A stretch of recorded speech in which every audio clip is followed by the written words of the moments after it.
Assalamualaikum warahmatullahi wabarakatuh. Hai teman-teman, perkenalkan nama saya Maratul Isnaini dari kelas 3B MPI, Fakultas Tarbiyah dan Keguruan. Di sini saya akan membuat video UAS Manajemen Kearsipan. Baik, yang pertama saya akan menjelaskan tentang konsep dasar manajemen kearsipan. Manajemen kearsipan itu adalah suatu kegiatan penerimaan, penyimpanan, penggunaan, pemeliharaan, penyusutan, dan pemusnahan. Manajemen kearsipan merupakan seni pengendalian dokumen berupa pengendalian penggunaannya, pemeliharaannya, perlindungannya, serta penyimpanan arsip. Yang kedua itu aspek-aspek manajemen kearsipan. Menurut Sugiarto berpendapat bahwa ada beberapa aspek yang perlu diperhatikan dalam menentukan manajemen kearsipan yang baik, diantaranya kepadatan. Jadi bisa dikatakan bahwa faktor kepadatan penyimpanan arsip yaitu yang pertama mudah dicapai, kedua kesederhanaan, ketiga keamanan, keempat kehematan, kelima elastisitas, keenam penyimpanan dokumen seminalnya, ketujuh keterangan-keterangan harus diberikan apabila diperlukan, kedelapan dokumen-dokumen harus selalu disusun secara terkini, yang terakhir yaitu yang kesembilan harus dipergunakan sistem penggolongan yang paling tepat. Dan yang selanjutnya itu ruang lingkup manajemen kearsipan.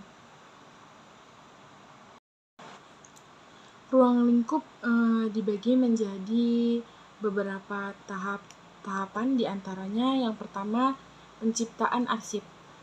Penciptaan arsip itu tahapan awal untuk mengawasi perkembangan dokumen yang akan dikelola sesuai dengan nilai fungsinya bagi organisasi. Yang kedua itu penggunaan arsip. Tahap penggunaan arsip ini adalah arsip yang dapat digolongkan sebagai arsip dinamis, yaitu masih dipakai dalam keseharian. Yang ketiga, pemeliharaan perlindungan arsip. Yang dimaksud tahap ini adalah usaha pemeliharaan arsip berupa melindungi, mengatasi, mencegah, dan mengambil langkah-langkah atau tindakan-tindakan yang bertujuan untuk menyelamatkan arsip-arsip berikut atau informasinya. Yang terakhir yaitu yang keempat, pemusnahan arsip. Tahap pemusnahan arsip ini yaitu tindakan atau kegiatan menghancurkan secara fisik arsip yang berakhir fungsinya dan tidak mempunyai nilai guna. Selanjutnya yaitu tentang asas-asas manajemen kearsipan. Yang pertama asas sentralisasi, yang kedua asas desentralisasi, ketiga asas gabungan antara sentralisasi dan desentralisasi. Selanjutnya manfaat manajemen kearsipan. Ada 3, yang pertama penyimpanan semua dokumen-dokumen yang dianggap penting menjadi lebih mudah. Yang kedua, dalam menemukan dokumen yang telah disimpan membuat petugas lebih mudah dalam menemukannya apabila nanti diperlukan. Yang ketiga, membantu petugas kearsipan dalam menangani dan mengontrol dokumen yang terlalu banyak dengan cara mengarsipkannya dan melakukan pengurangan serta pemusnahan sesuai dengan waktu yang sudah ditentukan. Selanjutnya, tujuan manajemen kearsipan.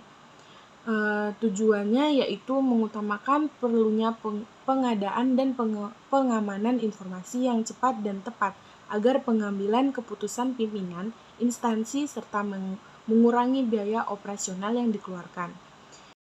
Selanjutnya, cara pemeliharaan lingkungan penyimpanan arsip. Ada 10. Yang pertama, memencarkan salinan arsip. Yang kedua, membuat penggandaan untuk bahan rujukan. Yang ketiga, menyimpannya di tempat khusus. Yang keempat, membuat ruang atau gedung arsip. Yang kelima, melakukan fumigasi. Yang keenam, melakukan deasidifikasi. Yang ketujuh, memberikan pengetahuan kepada petugas arsip. 8. Memakai detektor. Yang kesembilan, pengecekan arsip secara periodik, dan yang terakhir yaitu yang ke-10, menjaga keamanan sepanjang waktu. Selanjutnya, sifat dan karakteristik arsip. ada 4, yang pertama autentik, yang kedua legal, yang ketiga unik, yang keempat, yang terakhir terpercaya. Terus selanjutnya fungsi kearsipan.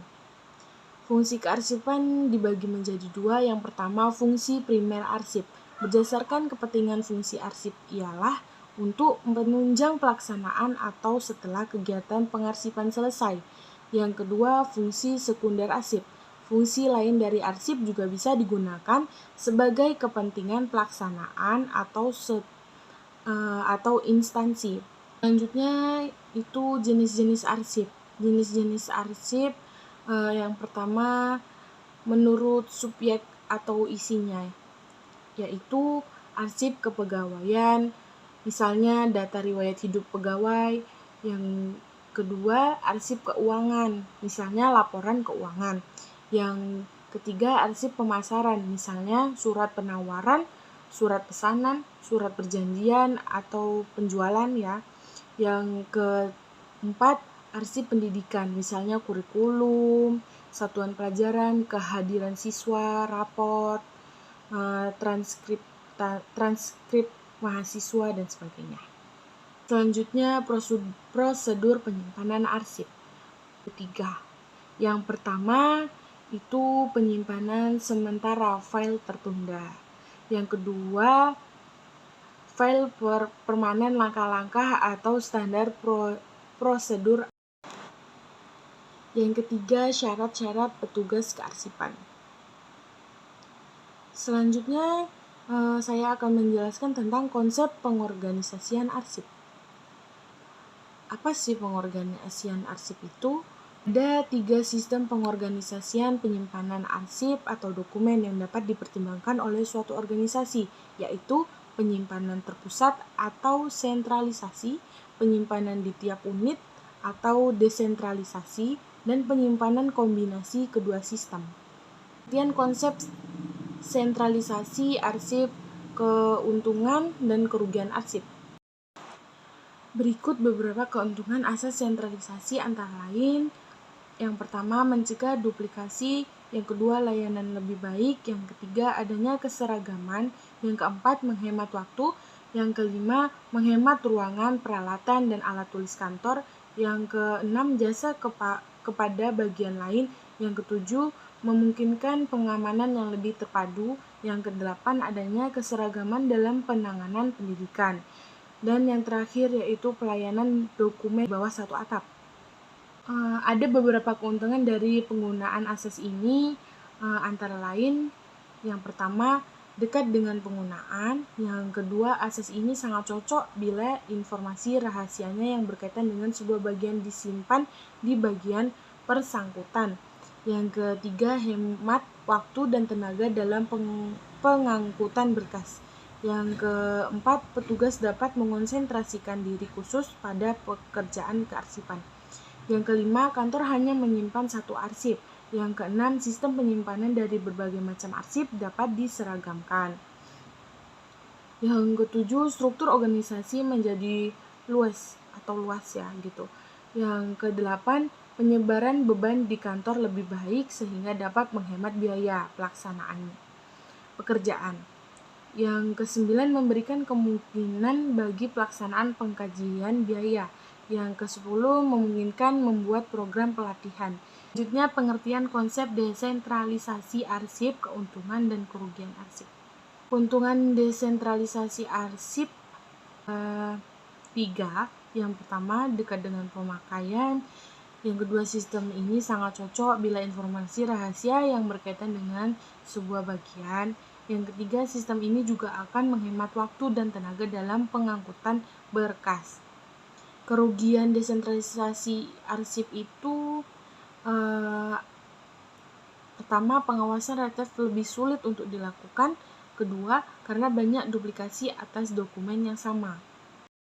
Selanjutnya saya akan menjelaskan tentang penggunaan peralatan dan perlengkapan dalam kearsipan. Kriteria pemilihan peralatan. Yang pertama jenis dokumen yang disimpan perlu diperhatikan, misalnya apakah dokumen yang akan disimpan tersebut dari kertas atau karton atau mikro. Terus yang kedua, kecepatan pemanfaatan yang diperlukan. Ketiga, kebutuhan ruangan. Keempat, pertimbangan keamanan. Dan yang kelima, biaya peralatan, biaya operasional penyimpanan, jumlah pemakaian mengakses dokumen secara teratur, kesetaraan peralatan, efisiensi, kualitas ekonomis.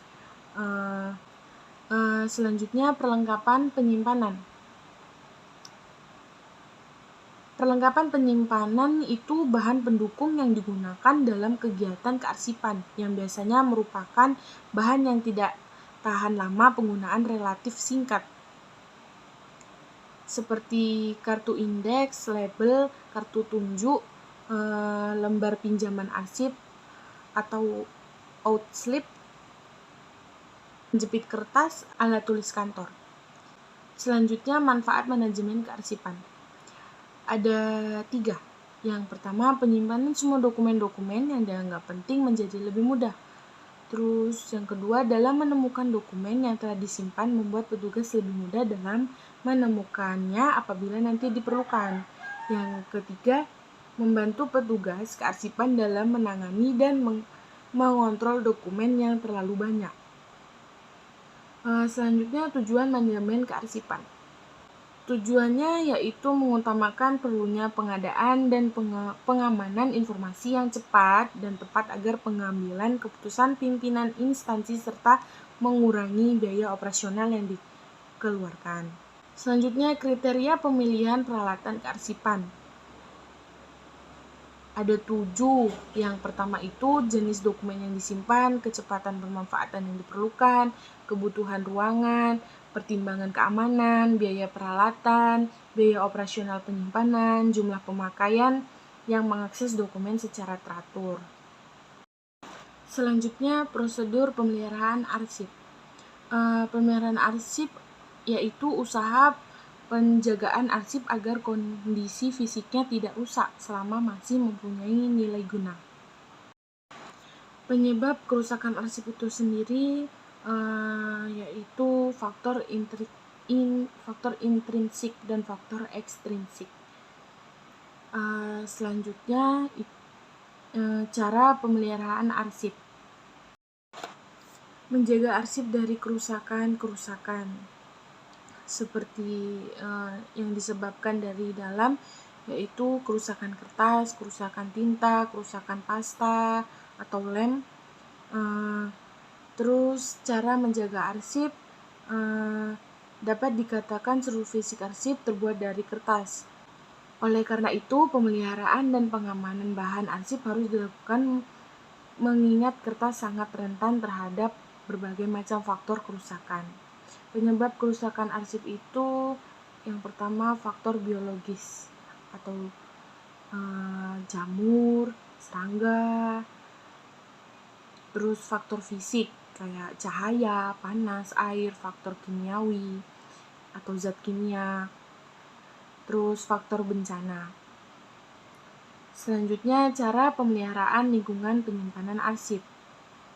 Membangun ruangan atau gedung dalam arsip hendaknya memperhatikan aspek-aspek yang menyebabkan rusaknya arsip, misalnya kelembapan udara, menyiapkan alat pemadam kebakaran, menyimpan arsip di tempat yang lebih tinggi untuk menghindari dari banjir, melakukan fumigasi. Fumigasi itu usaha yang dilakukan untuk memelihara arsip dari berbagai kerusakan, khususnya yang bersifat kimia dan biologis, dan menyemprotkan obat pembasmi hama.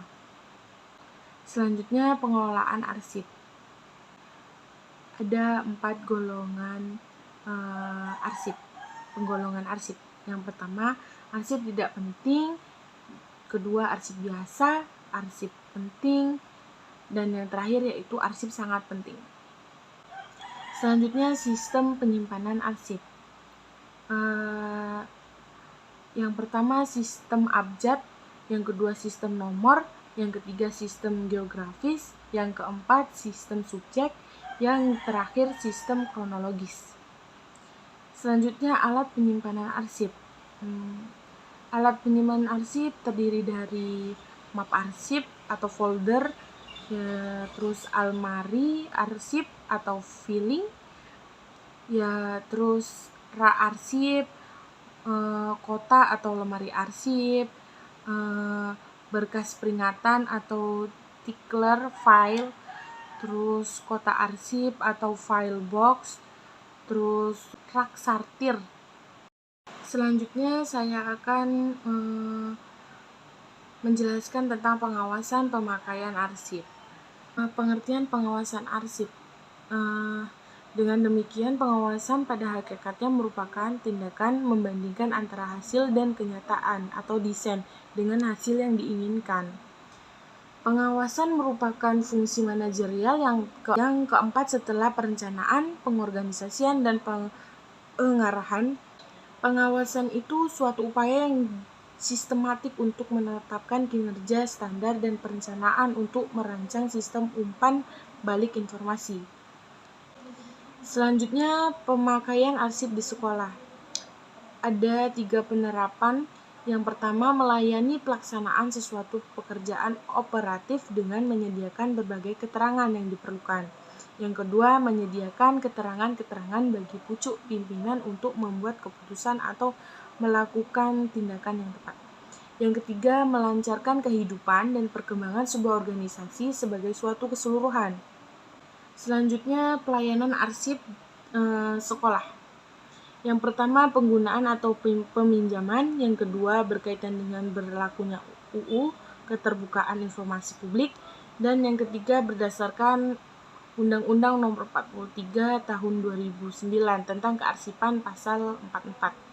Selanjutnya, saya akan menjelaskan tentang komputerisasi arsip. Komputerisasi arsip untuk mempercepat penemuan kembali arsip yang berada dalam kumpulan jumlah arsip yang besar, baik yang baru tersimpan maupun yang sudah tersimpan lama. Penggunaan komputer sangat banyak membantu. Komputer dapat menyimpan seluruh tulisan yang terdapat pada suatu dokumen secara lengkap, atau penyimpanan data-data dasarnya saja. Selanjutnya, kelebihan dan keterbatasan komputer. Yang pertama, proses pengelolaan yang cepat. Yang kedua, tingkat akurasi informasi yang dihasilkan cukup tinggi. Yang ketiga, kemudahan berinteraksi dengan penggunaannya. Selanjutnya, gambaran umum sistem komputer. Dengan mengetahui gambaran umum sistem komputer, diharapkan akan mengerti cara kerja komputer dan melakukan pengelolaan data termasuk di dalamnya mengelola sistem kearsipan. Komputer sebagai satu sistem terdiri dari subsistem yang saling berhubungan sehingga dapat memiliki satu tujuan dalam melaksanakan tugas yang diberikan. Sistem yang dimaksud itu perangkat keras komputer, perangkat lunak komputer, manusia sebagai perangkat akal. Selanjutnya, konsep dasar sistem kearsipan elektronik. Konsep yang sama dengan teknik kearsipan konvensional. Jika pada kearsipan konvensional memiliki kabinet yang secara fisik berfungsi untuk menyimpan dokumen-dokumen penting yang dimiliki perusahaan, maka sistem kearsipan berbasis komputer ini memiliki kabinet virtual yang di dalamnya berisi map virtual. Selanjutnya, saya akan menjelaskan jenis-jenis kearsipan dan kegunaannya. Jenisnya yaitu 1. Arsip berdasarkan media. 2. Arsip berdasarkan fungsinya. Dan yang ketiga, arsip berdasarkan subjek atau isinya. Yang keempat, arsip berdasarkan bentuk dan wujud fisik. Yang kelima, arsip berdasarkan sifat kepentingannya. Dan yang terakhir, arsip berdasarkan kekuatan hukum. Selanjutnya, kegunaan arsip. Kegunaan arsip antara lain, yang pertama itu arsip sebagai sumber ingatan atau memori. Yang kedua, arsip sebagai bahan pengambilan keputusan. Yang ketiga, arsip sebagai bukti legalitas. Yang keempat, yang terakhir, arsip sebagai rujukan historis. Selanjutnya, saya akan menjelaskan tentang sistem penyimpanan arsip. Macam-macam sistem penyimpanan. Yang pertama, sistem abjad. Yang kedua, sistem perihal atau subjek. Yang ketiga, sistem nomor. Yang keempat, sistem geografis atau wilayah. Dan yang kelima, sistem penyimpanan kronologis atau urutan waktu. Dan yang terakhir, sistem penyimpanan arsip menurut nomor kode. Daftar klasifikasi subjek, yaitu yang pertama kesepakatan dalam nama subjek yang akan digunakan. Yang kedua, keluasan untuk pengembangan dalam subjek yang dipilih. Yang ketiga, kesederhanaan sehingga pemakaian dokumen dapat dengan mudah memahami sistem. Selanjutnya, saya akan menjelaskan tentang faktor pendukung dan penghambatan dalam manajemen kearsipan. Faktor pendukungnya, faktor pendukung internal, terus faktor penghambatnya yaitu faktor pola perilaku, sarana, kurangnya pendanaan, terus adanya kebijakan,